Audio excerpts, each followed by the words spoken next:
In a small, dusty village nestled between rolling hills, there lived a little boy named Eli.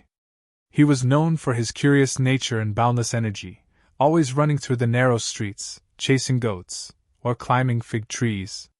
But Eli had a secret. He often felt lonely.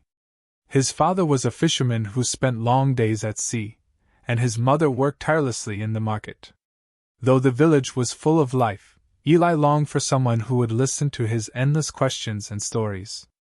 One warm afternoon, as the sun painted the sky in hues of gold and orange, Eli wandered to the edge of the village where a small workshop stood. Inside, a man named Jesus was crafting a wooden stool.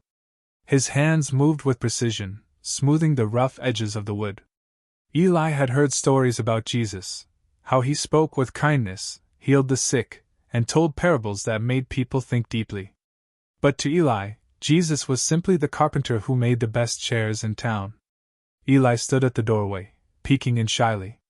Jesus looked up and smiled. "Come in, little one," he said warmly. "What brings you here?" Eli stepped inside, his sandals scuffing against the sawdust-covered floor. I wanted to see how you make things," he stammered. "And maybe you could tell me a story?" Jesus chuckled and set down his tools. "A story, you say? Well, I think I can manage that. But first, would you like to help me with this stool? I could use an extra pair of hands." Eli's eyes lit up. He had never been asked to help with something so important before. Jesus showed him how to hold the wood steady and how to sand it until it was smooth. As they worked, Jesus began to tell a story. "Once there was a shepherd who had 100 sheep," Jesus began. "One day, he noticed that one of them was missing. Even though he had 99 others, he left them to search for the one that was lost. He climbed hills, crossed streams, and searched until he found it. When he did, he carried it back on his shoulders, rejoicing." Eli listened intently, his hands pausing as he imagined the shepherd's journey. "Why did he care so much about just one sheep?" he asked. Jesus smiled. "Because every sheep matters to the shepherd. Just like every person matters to God. No one is too small or too lost to be loved." Eli thought about this for a moment. "Do I matter too?"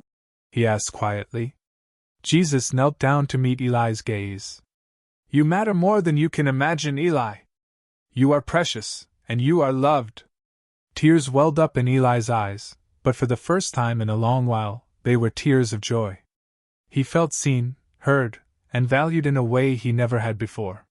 From that day on, Eli visited Jesus often. They worked on projects together, shared stories, and talked about life. Jesus taught Eli about kindness, forgiveness, and the importance of loving others. And Eli, in turn, brought laughter and light to the carpenter's workshop. Years later, when Eli had grown into a young man, he would often tell others about the kind carpenter who had changed his life. "He showed me that I mattered," Eli would say. "And because of him, I learned to see the value in everyone I meet." And so, in a small village between the hills, the bond between a little boy and a carpenter became a story of love, hope, and the enduring power of kindness.